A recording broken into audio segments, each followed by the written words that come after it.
અને ચેતરભાઈ વસાવાનો છેલ્લો ડાયલોગ કહી અને મારી વાણીને વિરામ આપીશ. આંડું પાંડું ગાંડું સમજ્યા તો ક્યાં नहीं लौटेंगे. अरे गलत जब तक तोड़ेंगे नहीं तब तक छोड़ेंगे नहीं. સાહેબશ્રીનો ખૂબ ખૂબ આભાર. હવે આપણે ખાસ કરીને મારા આદિવાસી સમાજના યુવાનોને હું કહેવા માંગુ છું કે lion is always a lion. A lion is always a lion. There are so many jackals and other animals in the forest, but there will be only one lion. And even if it is single, he will be the king of jungle. आदिवासी समाज में चैतन्य बसावा छे. हम नहीं जो पीछे से वार करते हैं. बुज़दिल हम नहीं जो पीछे से वार करते हैं. अरे हम तो वो आदिवासी है जो शेर को भी जगा के शिकार करते हैं. जय जोहर. આજે આપ સૌને એક ખુશ ખબર આપવા છે. આટલી મોટી સંખ્યામાં આપ સૌ અહીંયા ઉપસ્થિત થયા એની સામે આજે 15 દિવસના બાળક સાથે જેલમાં બેઠેલા શકુંતલાબેનના જામીન મંજૂર થઈ ગયા છે. આપણી દીકરી જેલમાંથી બહાર આવવાની છે. સૌને ખૂબ ખૂબ અભિનંદન. સંગઠનની આભાર સૌનો.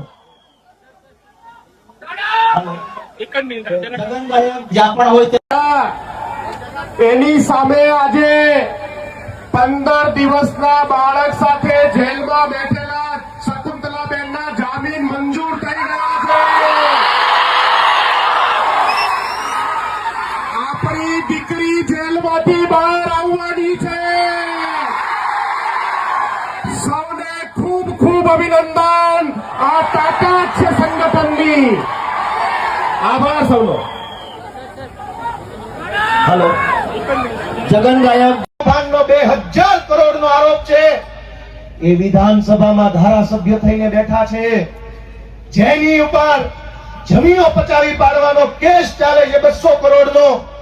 એ અત્યારે ધારાસભ્ય છે. ગુજરાતના તમામ ચોર, લુચ્ચા, લફંગા, લબાડ, તોડબાજ, બળાત્કારી, ભ્રષ્ટાચારી, હરકા ગુંડા કરનારા બધા જ લોકો આલિશાન જિંદગી જીવે છે. અને એક મામૂલી ગુનાની અંદર ચૈતર વસાવાને 7 વર્ષની સજા. 7મા ધોરણમાં ભણવામાં આવતું કે દેવડીએ દંડાય છે ચોર મુઠ્ઠી ઝારના ને લાખ ખાંડી લૂંટનારા મહેફિલે મંડાય છે. કરોડોના કૌભાંડ કરનારા લોકો વટથી ફરે છે અને આદિવાસી સમાજ માટે લડનારા ચૈતર વસાવાને જેલમાં પૂર્યા છે. દોસ્તો, મારી તમને એટલી વિનંતી છે કે લડાઈ બહુ લાંબી છે. આજે આપણે બધા અહીંયા ભેગા થયા છીએ કે ચૈતરભાઈ સાથે નાના બાળકને જે જેલમાં મોકલ્યો હતો એ મામા ભાણે થાય છે. જે બંને મામા ભાણે થાય છે. જે દિવસ છઠ્ઠી હતી ને તે દિવસે તારીખ ભરવા ગયેલા. છઠ્ઠી પણ આ ભાજપની સરકારે પૂજવા નથી દીધી, પરંતુ એમની છઠ્ઠી ચૈતરભાઈ પોતાનો મામો અને ભાણિયો જેલમાં આંદોલન કરવાનું છે. અરે ગુજરાતમાં એવી કોઈ જેલ નહીં મળે જે 1 કરોડ આદિવાસીને જેલમાં મૂકી હતી. અને આ મારે પોલીસને કહેવાનું છે, આદિવાસી સમાજને બાજી મૂડિયા ગણવાનું બંધ કર. આ આદિવાસી સમાજ સવા કેસ ઉજાગર થાય છે ને આદિવાસી સમાજ એક મંચ પર આવીને ભેગો થયો છે ને ચૈતરભાઈના સમર્થનમાં ઉભો છે. ચૈતરભાઈ હું જયારે મળવા ગયો હમણાં જેલ પર તો 18 દિવસની જે બાળકી છે એ જેલમાં 1 દિવસ નથી સુઈ શકતી. આજે આંખમાંથી આંસુ નીકળી પડેલા. જે આપણા વકીલ હતા તે આવીને વકીલે જાતે રડી દીધું. આ કેટલી કરુણતા છે.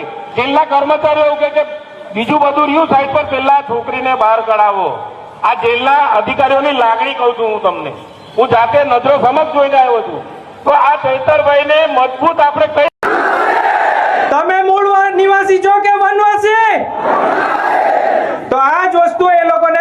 નથી પડતી.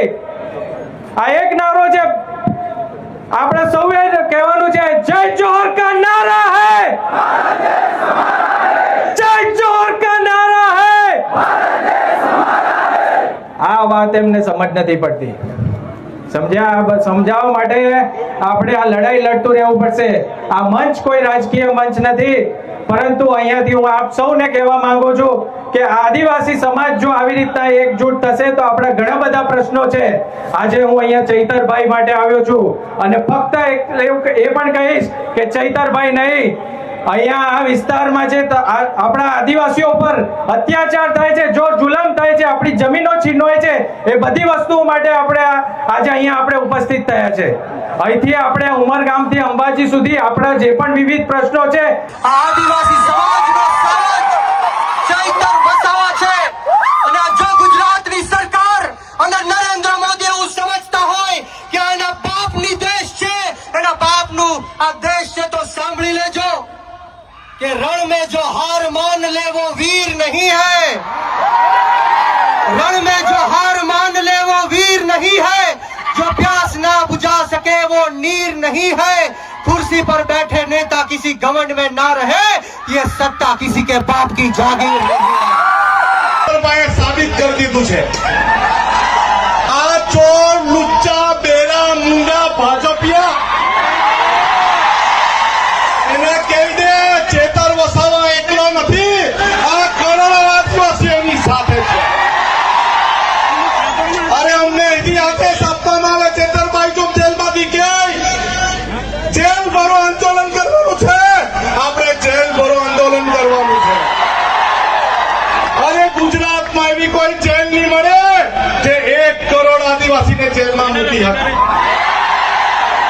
અને અમારે પોલીસને કહેવાનું છે, આદિવાસી સમાજને બાજી મૂળિયા ગણવાનું બંધ કર. આ આદિવાસી સમાજ આ દુનિયાનો વાઘ છે અને એ વાઘ રહેશે. હવે પછી છે ને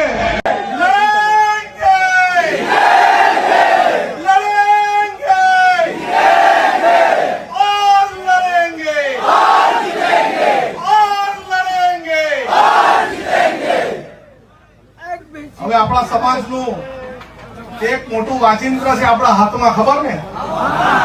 કવાડો મુઠ્ઠી.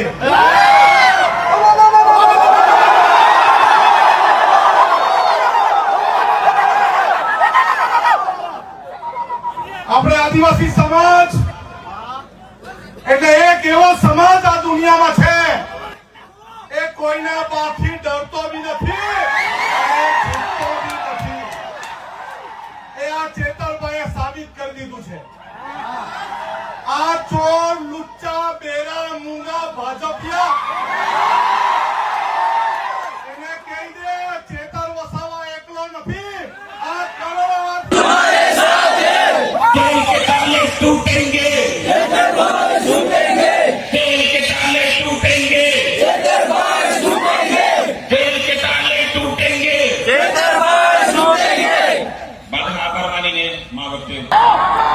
અરે જંગલ ખાતાવાળાને બહુ તુમાખી આવી ગયેલી હોય ને, અમારા વિસ્તારમાં પ્લાન્ટેશન નથી કરવા દેતા, આવીને બતાવજો અમારા વિસ્તારમાં. અરે આ આદિવાસી સમાજ એક દિવસ ડેરીમાં દૂધ ભરવાનું બંધ કરે ને તો આ બધા ભાજપિયાને ચા પીવાની બી નહીં મળે.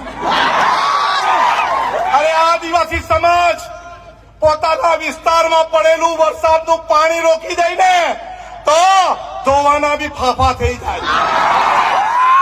આપણે એક રહેવાનું છે. પાર્ટી પક્ષમાં જ્ઞાતિના ફાટામાં ફટવાનું નથી, બટવાનું નથી, વેચાવાનું નથી. આપણે બોર્ડર લેસ બનવાનું છે. દરેક ભારતીય આદિવાસી એક થવાનું છે. મારો વિસ્તાર તારો વિસ્તાર નહીં. જ્યાં પણ કોઈને તકલીફ પડે, મહારાષ્ટ્રમાં લકીભાઈને તકલીફ પડે તો આપણે સૌએ ત્યાં જઈને એને સહકાર આપવાનો છે. આપણા વિસ્તારના દરેક લોકોને મારે અપીલ છે કે આ વર્ષાબેન એના કુટુંબની જવાબદારી એક ભાઈ તરીકે આપણી છે કે નહીં? છે કે નહીં?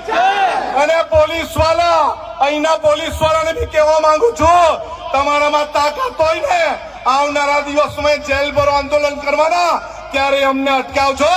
અમે લડવા તૈયાર છે, અમે લડવા બી તૈયાર છે, મરવા બી તૈયાર છે, પણ ઝૂકવા તૈયાર નથી. આપણે કદી ઝૂક્યા નથી અને ઝૂકશું પણ નથી. દરેક હાથ ઊંચો કરીને કેવું, આપણે સૌ હાથ ઊંચો કરીને કેવું, બધા આપણે સૌ ચેતરભાઈના સમર્થનમાં છે. આ સરકાર નહીં સમજે. આવનારા દિવસમાં જેલ ભરો આંદોલન કરીશું અને કરીશું. સૌનો આભાર. સૌને જય જોહાર, જય જોહાર.